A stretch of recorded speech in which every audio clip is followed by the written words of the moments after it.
का चिराग उस घर की दीवारें भी रोई होंगी। खोया है जिन माँओं ने लाल अपना, न जाने वो माएँ कैसे सोई होंगी।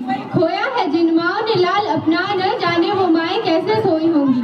छली किया जिन दहशत गर्दों ने सीना, अब उन्हें उनकी औकात दिखानी होगी। छली किया जिन दहशत गर्दों ने सीना, अब उन्हें उनकी औकात दिखानी होगी। भूलना नहीं कर्ज ये देश के जवानों का, अब ये बात उनके घर में घुसकर सिखानी होगी। नमस्कार। परम आदरणीय प्रधानाचार्य महोदय जी, यहाँ पर उपस्थित अन्य अध्यापक व अध्यापिकावर एवं मेरे छोटे बड़े भाई बहन, जैसा कि आप सभी जानते हैं कि हम पूरे साल अपने परिवार वालों के साथ मिलकर अनेक त्योहार मनाते हैं। साल के शुरू में लोहड़ी से लेकर अंत में क्रिसमस डे तक हम सभी त्योहार और उत्सवों को शांति और खुशियों से इसलिए मना पाते हैं क्योंकि हमारे देश के सैनिक अपने घर और परिवार वालों को छोड़कर हमारी रक्षा में दिन रात तैनात होते हैं। ये पूरे देश को दियों से जगमगाने का अवसर देते हैं, परंतु खुद के घरों में इनके अंधेरा होता है क्योंकि इन्होंने अपनी खुशियों की कीमत आपकी खुशियों की कीमत अपनी जान गवा कर अदा की होती है। आज मैं एक ऐसे ही शहीद, उनकी पत्नी और 8 साल के बेटे की कहानी प्रस्तुत करने जा रही हूँ जो दीपावली के दिन शहीद हो जाते हैं और उनका 8 साल का बेटा अपने पिता के वापस न आने के कारण अपनी माँ से पूछता है। उसकी माँ मौन शब्द आंगन में बैठी होती है। चारों तरफ उजाला पर अंधेरी रात थी, चारों तरफ उजाला पर अंधेरी रात थी, जब वो हुआ शहीद उन दिनों की बात थी, जब वो हुआ शहीद उन दिनों की बात थी। आंगन में बैठा बेटा माँ से पूछे बार बार, दीपावली पे क्यों ना आए पापा अब की बार, दीपावली पे क्यों ना आए पापा अब की बार। बेटा थोड़ी देर के लिए बाहर अपने मित्रों के पास खेलने के लिए जाता है।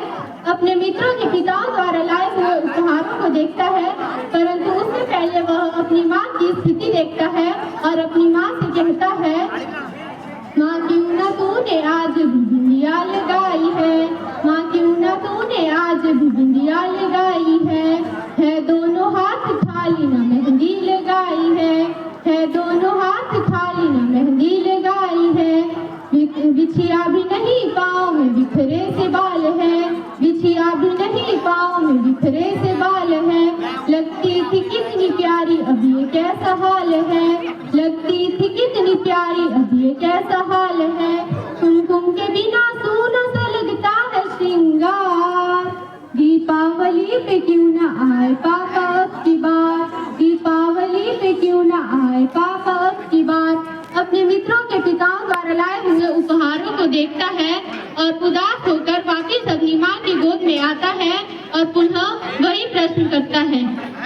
किसी के पापा उसको नए कपड़े लाए हैं, किसी के पापा उसको नए कपड़े लाए हैं, मिठाइयाँ और साथ में पटाखे लाए हैं, मिठाइयाँ और साथ में पटाखे लाए हैं।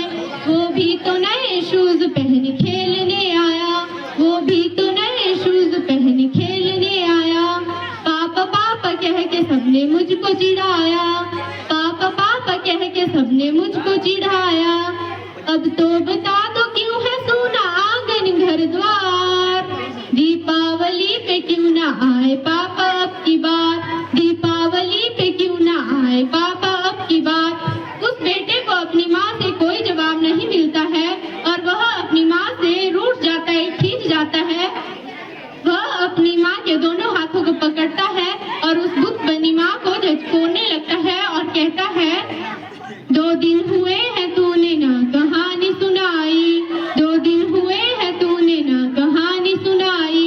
हर बार की तरह न तूने खीर बनाई, हर बार की तरह न तूने खीर बनाई।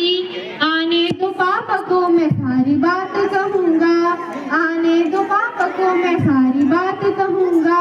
तुमसे न मैं कहूँगा ना तुम्हारी सुनूंगा, तुमसे न मैं कहूँगा ना तुम्हारी सुनूंगा। अब तो बता दो क्यों है सूना आंगन घर द्वार, दीपावली पे क्यों ना आए पापा अब की बार, दीपावली पे क्यों ना आए पापा अब की बार। और विडंबना देखिए कि पूछ रहा था बेटा जिस पिता के लिए, पूछ रहा था बेटा जिस पिता के लिए, झुंडने लगी थी लकड़ियां उसकी चिता के लिए, झुंडने लगी थी लकड़ियां उसकी चिता के लिए। पूछते पूछते वो हो गया निराश, पूछते पूछते वो हो गया निराश, जिस वक्त आई आंगन में उसके पिता की लाश, जिस वक्त आई आंगन में उसके पिता की लाश।